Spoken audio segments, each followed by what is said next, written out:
Hi there, I'm Christine Dunbar from speechmodification.com, and this is my Smart American Accent training. Welcome to our weekly members class. In this class, I take your requests from the week, cover them, talk about your words. You can also attend live and put your questions in the chat as a channel member. This is one of the perks I offer, and I wanted to say thank you so much for being channel members. I really appreciate your support. So we had a question from Maggie this week. She had a couple of different questions. The first was talking about the rhythm in the phrase, excuse me. And Maggie says she struggles with feeling that she gives equal stress to each parts of the word excuse. And so we don't want to do that. It'll sound incorrect if we say excuse me. Part of the rhythm and natural flow of speech is to be able to have reduced syllables and more stressed syllables. So let's help you out with that, Maggie. For excuse me, the main stress is on the cues syllable in this phrase and also in the word excuse. So this is a verb, excuse me. I can't excuse you from class. So that's important to know, because when we have the noun, there's no excuse. We also have second syllable stress, but it changes the pronunciation a little bit. So excuse me sounds like excuse.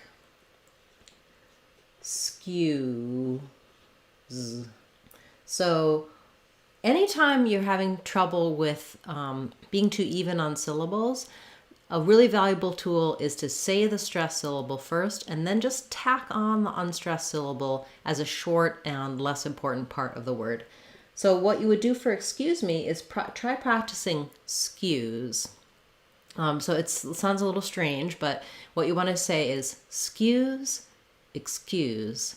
You can hear how that it is just really short. It doesn't have a clear vowel. It's very reduced, and it's very short on the k sound as well. Skews, excuse. You might also, because it gives you trouble in the phrase, try excuse me, excuse me.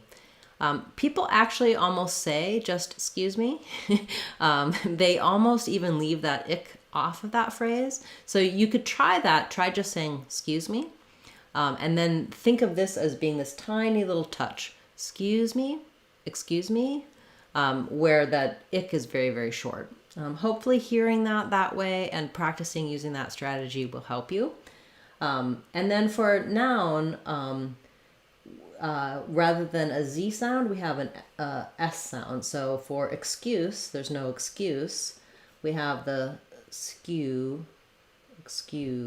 I'm missing a critical piece here. So we have the Y sound. It's not excuse, but excuse. So in the IPA, excuse.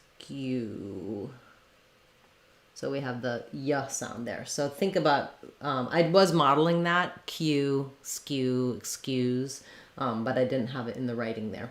And then excuse, we just again have, there's no excuse for that. It's still the same pronunciation except the S changes to a Z. Okay, and then Maggie's other question about rhythm was for on the word children. And again, in this case, it has first syllable stress. Chilled is long and drin is short. And I think what happens here is that it might be difficult for you to do this second syllable without a clear vowel. So what you want for that is to try practicing chill as holding that long, and then drin. Think about it as though it had no vowel. So try just doing, going from the R to the N sound, rin. I do, of course, have to put a little vowel in there. It's kind of like a little reduced I sound. But if I write it or think of it as having almost no vowel, that might help you with the rhythm. So again, trying rin, drin, children. I'm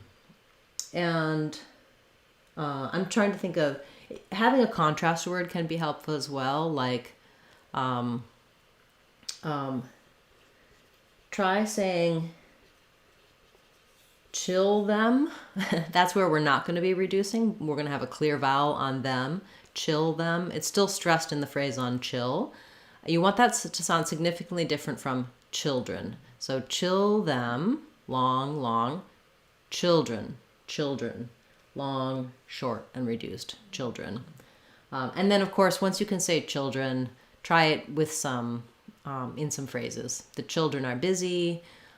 Children are full of wonder. I have many children. I have no children. Okay, so hopefully that helps you with that. Thank you so much for those requests and for being a member. Maggie, I really appreciate your support. And then Eddie was asking about the words quarrel and quarrelsome.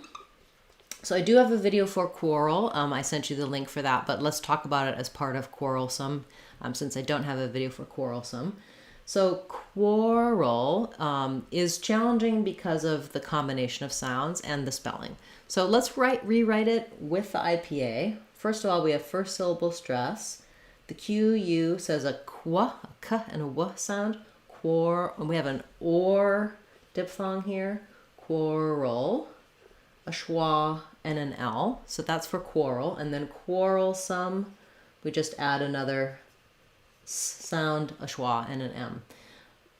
How to break it down? Respell it. I would think about it, build it from or. So trying or, war, quar, then quarrel. Similar to how we talk about the words like world, girl, squirrel, that you kind of have to think about quarrel, O. You have to go in and out of that R into that dark L. And then finally, quarrel, quarrelsome, quarrelsome. So I don't have a long vowel here, just like in children. Some is going to be short and not have much vowel, very reduced. Quarrelsome, quarrelsome. Okay, great requests. Thank you so much for those.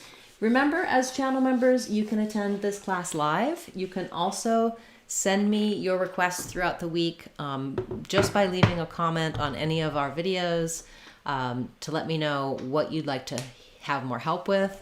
Oftentimes I'll have a video and I can send you some resources for that, but I will happily cover it for you each week in this class to make sure that you're getting the specific and individual help that you need from the channel. So thank you so much for your support as channel members. I look forward to seeing you in next week's class, and of course throughout the week in our Word of the Day videos and in our Saturday live question and answer class that's open to everyone.